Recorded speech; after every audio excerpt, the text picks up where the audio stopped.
Les sirènes hurlent. Une jeune fille de 15 ans est traînée de force hors d'un bus bondé. Elle se débat, elle crie. Le regard des passagers est figé. C'est Montgomery, Alabama. Nous sommes en 1950. Et cette adolescente noire vient de commettre l'impensable. Refuser de céder son siège à une blanche. 9 mois avant Rosa Parks. Mais son nom ne sera pas enseigné dans les manuels scolaires. Elle ne deviendra pas une icône. Pourquoi ? Parce qu'elle s'appelait Claudette Colvin, qu'elle était pauvre, qu'elle était trop jeune, et qu'elle était tombée enceinte hors mariage. Le système l'a enterrée, mais son courage, lui, reste inoubliable. Claudette est née dans un quartier défavorisé de Montgomery, élevée par ses grands-parents. Très tôt, elle comprend que le monde dans lequel elle vit est construit sur une hiérarchie injuste. À l'école, elle se distingue. Curieuse, brillante, passionnée d'histoire. Elle admire Harriet Tubman, Sojourner Truth, ces femmes qui ont osé dire non. Et Claudette, elle aussi, rêve d'un jour où elle pourra dire non. Un jour de mars 1955, ce rêve devient réalité. Il fait chaud. Claudette rentre de l'école. Elle monte dans le bus et s'assoit à une place colorée. Mais lorsque le bus se remplit, le conducteur lui ordonne, ainsi qu'à 3 autres passagers noirs, de se lever pour laisser la place à des passagers blancs. 3 obéissent. Claudette non. Son sang bout. Elle pense à ses héroïnes, à l'humiliation quotidienne que subissent que les noirs. C'est ma constitution aussi, dit-elle en serrant ses livres d'école contre elle. Elle reste assise. Le conducteur appelle la police. 2 agents blancs montent, l'attrapent brutalement, la giflent, l'insultent. Claudette est menottée, embarquée sans ménagement, mise en cellule. Dans cette prison sombre et froide, Claudette pense qu'elle ne reverra jamais la lumière du jour. Elle se met à prier seule. Elle n'a que 15 ans. Mais à l'extérieur, une poignée d'activistes, dont Rosa Parks, est choquée par son arrestation. Claudette devient un symbole pour certains, mais pas pour tous. Pourquoi ? Parce qu'1 mois plus tard, elle tombe enceinte. Et là, tout bascule. Les dirigeants du mouvement pour les droits civiques, majoritairement masculins, décident qu'elle n'est pas un bon visage pour la lutte. Trop jeune, trop pauvre, trop impure. Ils attendront. Et quelques mois plus tard, quand Rosa Parks, une adulte respectée, bien intégrée, refusera son siège, ce sera elle qu'on retiendra dans l'histoire. Mais Claudette, elle, reste invisible. Elle donne naissance à son fils dans la honte, loin des projecteurs. Elle abandonne ses rêves d'études et quitte l'Alabama. Et pourtant, sans elle, rien n'aurait été possible. Si vous découvrez Claudette Colvin pour la première fois, abonnez-vous à RVM, Lutte des Noirs. Et vous, quel est votre prénom et de quel pays nous regardez-vous ? Claudette a 16 ans quand elle quitte Montgomery, cœur brisé, avec son bébé dans les bras. Elle s'installe à New York dans le Bronx pour recommencer. Là-bas, elle trouve un emploi comme aide-soignante dans une maison de retraite. 20 ans de sa vie à prendre soin des autres, dans l'anonymat, pendant que le monde glorifie d'autres noms. Elle regarde à la télévision Rosa Parks recevoir les honneurs, les médailles, les éloges. Claudette, il reste dans l'ombre. Elle ne dit rien, elle se tait, elle endure. Mais à l'intérieur, la blessure est profonde, car Claudette n'était pas seulement une adolescente rebelle. Elle était la première à avoir eu le courage de dire non dans un système écrasant. Et ce courage n'a pas été récompensé.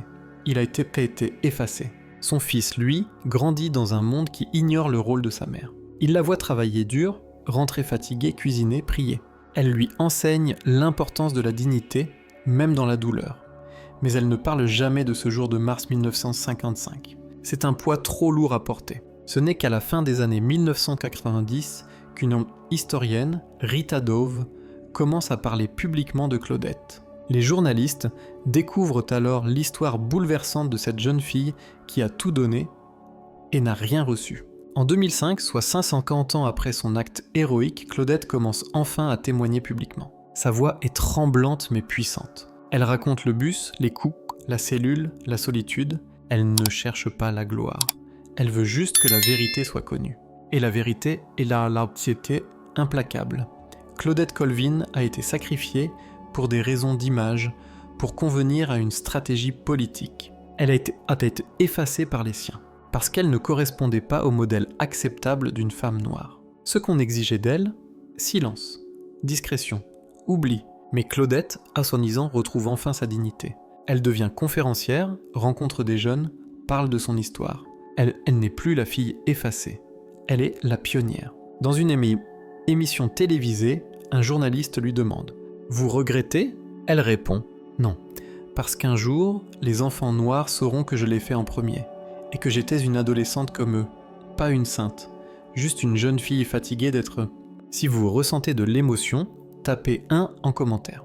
Et vous, quel est votre prénom et de quel pays nous regardez-vous ? Pendant des décennies, Claudette Colvin a gardé la tête baissée, concentrée sur sa survie, sur son fils, sur son travail. Mais à mesure que l'Amérique commence lentement à reconsidérer les rôles oubliés de son histoire, la lumière commence à se poser sur elle. En 2009, le Congrès américain lui remet un certificat d'honneur tardif. Ce n'est pas une médaille, ce n'est pas une statue, mais c'est un début. Claudette sourit, émue, mais lucide. Ils ne m'ont pas honoré quand j'étais jeune, ils essayent de réparer maintenant. Mais mon corps se fatigue, et mon cœur a attendu trop longtemps. Cette même année, un livre sort, Claudette Colvin, Twice Toward Justice, écrit par Philip House.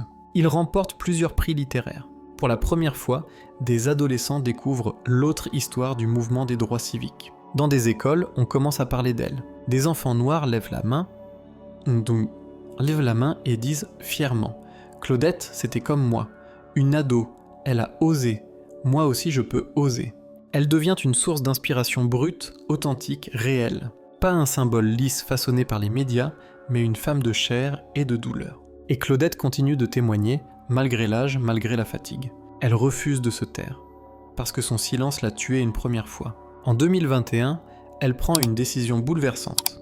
Elle engage des avocats pour effacer son casier judiciaire, celui de son arrestation en 1955. Oui, pendant 66 ans, cette femme a vécu avec un dossier criminel pour avoir défendu ses droits. Et enfin, la justice rend ce qu'elle n'aurait jamais dû prendre, le pardon officiel.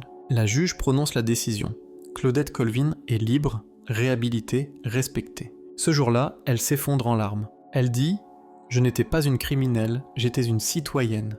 Ces paroles résonnent à travers les États-Unis, dans les écoles, dans les familles noires. Elle devient un symbole de vérité contre le mensonge historique. Un exemple de résistance silencieuse contre l'invisibilisation. Partagez cette vidéo à une jeune fille noire que vous connaissez. Elle a besoin d'entendre ça. Claudette Colvin vit aujourd'hui dans le calme du Bronx, loin des grandes avenues où l'on célèbre les héros. Son nom n'est toujours pas aussi connu que Rosa Parks, mais dans certains cercles, elle est devenue une figure culte, un exemple de courage non filtré, une mémoire vivante de ce que l'Amérique voulait oublier. Elle ne roule pas en limousine. Elle n'a pas de fondation à son nom. Elle n'a pas fait fortune. Elle continue de vivre simplement, avec ses souvenirs, sa foi, et son fils, qui, devenu adulte, porte fièrement l'héritage de sa mère. Des lycéens viennent la voir. Ils lui posent des questions, écoutent son récit, l'appellent Miss Colvin avec un respect teinté de tristesse. Ils savent qu'elle n'a pas eu ce qu'elle méritait, mais ils veulent rattraper le passé. À leur manière, elle leur dit « On m'a mise de côté parce que je ne correspondais pas à ce qu'ils attendaient d'une femme noire.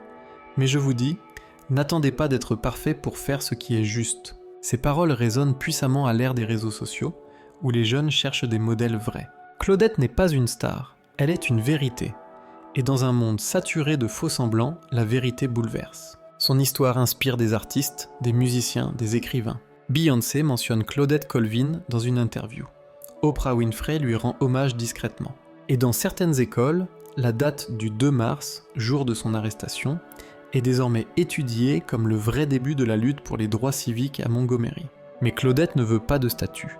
Elle veut qu'on agisse. Elle dit « On m'a oublié, mais vous, ne laissez personne oublier vos luttes.